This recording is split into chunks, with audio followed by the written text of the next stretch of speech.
동아시아의 변화와 근대적 개혁의 추진. 중국의 개항.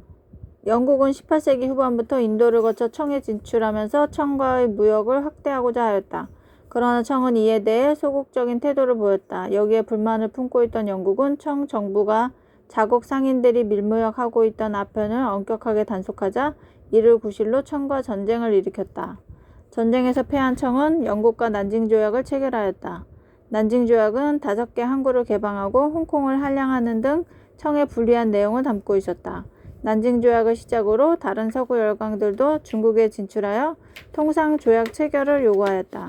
일본의 개항. 19세기 중반 일본은 미국을 시작으로 서양 열강의 문호를 개방하였다. 1853년에는 페리 제독이 이끄는 미국 함대가 무력 시위를 벌이면서 문호 개방을 요구하였다. 에도 막부는 이러한 압력에 못 이겨 이듬해 다시 방문한 페리 제독과 미일 화친 조약을 체결하였다. 이후 미국의 계속된 압력으로 1858년 개항장을 5곳으로 늘리는 등 개봉의 폭이 더욱 확대된 미일 수호 통상 조약을 체결하였다. 또한 다른 서구 열강과도 불평등한 조건의 통상 조약을 체결하였다. 고종의 친정과 대외 정책의 변화. 일본은 메이지 유신으로 이른바 천황 중심의 새 정부를 수립하고 이 사실을 알리기 위해 외교 문서를 조선에 보내왔다. 그러나 조선은 문서의 형식이나 용어 등이 전통적인 격식에 어긋났기 때문에 이를 접수하지 않았다. 이를 계기로 일본에서는 조선을 공격하자는 정한론이 제기되었다. 1873년 흥선대원군이 물러나고 고종이 직접 정치에 나서면서 조선의 대외 정책에 변화가 나타났다. 고종은 우선 일본과의 당면한 외교 문제를 해결하려 하였다. 이러한 상황에서 정부 관료들은 일본의 외교문서 접수를 거부해야 한다는 측과 받아들여야 한다는 측으로 나뉘어 대립하였다. 강화도 조약의 체결. 일본은 고종의 친정이라는 정세 변화를 이용하여 조선을 개항하고자 하였다. 일본은 미국의 무력 시위에 굴복하여 개항하였던 그들의 경험을 조선에 적용하였다. 먼저 군함 운요호를 파견하여 강화도에서 조선 수비대와 포격을 주고받았다. 이어 일본군은 영종도에 상륙하여 약탈과 방화를 저지른 뒤 돌아갔다. 이를 운요호 사건이라고 부른다. 일본은 운요호 사건을 구실로 조선의 문호 개방을 요구하였다.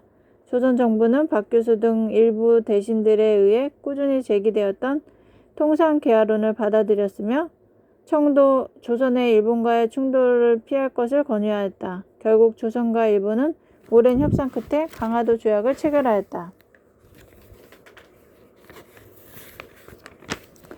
강화도 조약과 부속 조약의 성격. 강화도 조약은 첫 번째 조항에서 조선이 자주국임을 규정하고 있다.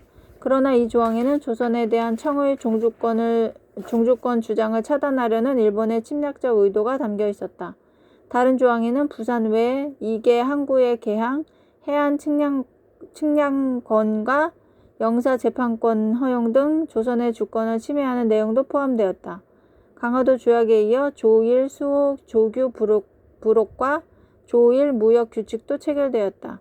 이로 인해 일본 외교관의 내지 여행이 사실상 허용되었으며 개항장에서의 일본인 거류지가 설정되고 일본 화폐 유통이 허용되었다.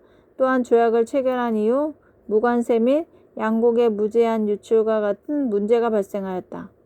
서구 열강과의 불평등 조약 체결. 조선은 강화도 조약 체결 이후 한동안 서구 열강의 개항 요구를 거부하였다. 그러나 1880년대에 개화 정책이 추진되고 조선 책략이 유포되는 등 미국과의 조약 체결에 호의적인 분위기가 조성되었다.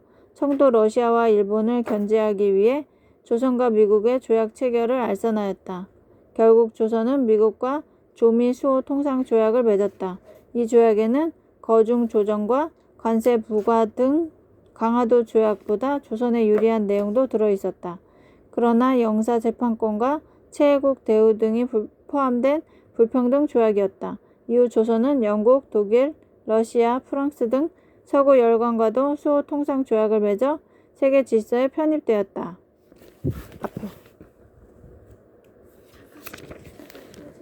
무엇을 배울까? 강화도 조약의 성격을 살펴보고 개화 정책의 내용과 이를 둘러싼 여러 세력의 대응을 설명할 수 있다. 강화도 조약과 불평등 조약 체제. 1876년 강화도에서 일본의 구로다 기요타카와 조선의 신원 간의 회담이 열렸다. 신호는 조약이라는 새로운 용어에 대해 구로다에게 물어보았고 이에 구로다는 통상하자는 것이라고 답하였다. 신호는 이미 조선과 일본이 수백 년간 통상을 지속하였는데 통상을 따로 요청하는 것을 이해할 수 없다고 말하였다. 일본이 조선과 조약을 체결하려고 한 까닭은 무엇일까? 제1차 아편전쟁. 청은 제1차 아편전쟁에서 패배하고 영국과 불평등 조약을 체결하였다. 메이지 유신으로 새 정부가 수립된 일본은 조선에 외교 문서를 보냈다. 그런데 조선은 종래의 외교 형식에 어긋났기 때문에 외교 문서 접수를 거부하였다. 이 무렵 일본에서는 조선을 무력으로 침공하자는 정한론이 일어났다. 통상개화론, 조선이 문호를 개방하고 서양 문물을 받아들여야 한다는 주장이다. 일본의 접근에 대한 정세인식. 저들이 외인이라고 하나 실은 서양 오랑캐와 같습니다. 강화가 한번 이루어지면 서학의 서적과 천주의 초상화가 들어올 것입니다. 지금 온 외인들은 서양 옷을 입고 서양 대포를 사용하며 서양배를 탔으니 이는 서양과 외가 한몸이 되었음을 보여주는 분명한 증거입니다. 최익현. 처음부터 지금까지 하파께서 깊이 걱정하시는 것은 일본이 서양과 하나가 되었다는 점과 그들의 외교 문서를 받으면 약점 잡히지 않을까 하는 점입니다.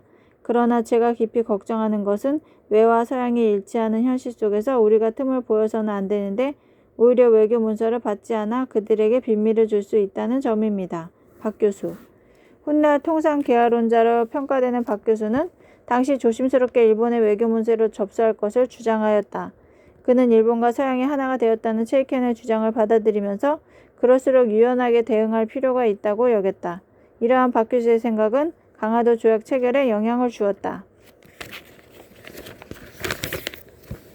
영사 재판권. 외국인에 대한 재판을 그 나라 영사 등에게 허용한 것이다. 일본은 강화도 조약을 통해 일본인이 조선에서 저지른 범죄를 일본법으로 재판할 수 있었다. 거류지, 조개. 조약으로 한 나라가 그 영토의 일부를 한정하여 개방한 곳으로 외국인의 거주와 영업을 허용하였다. 중국에서는 조개라 불렀다. 강화도 조약 조일 수호 조규 1876년 제1관. 조선은 자주국이며 일본과 평등한 권리를 가진다. 제4관. 조선국 정부는 부산 이외에 제5관에 제시한 두 곳의 항구를 별도로 개항하여 일본국 인민이 왕래하면서 통상하도록 허가한다. 제5관. 경기, 충청, 전라, 경상, 함경, 오도, 연해 가운데 통상에 편리한 항구 두 곳을 골라 개항한다. 제7관. 조선국 연해의 도서와 암초는 종전에 자세히 조사하지 않아 매우 위험하므로 일본국 항해자가 자유로이 해안을 측량하고 지도를 만들도록 허가한다. 제10관. 일본국 인민이 조선국이 지정한 각 항구에서 죄를 범하였을 경우 모두 일본국이 심리하여 판결한다. 고종실록.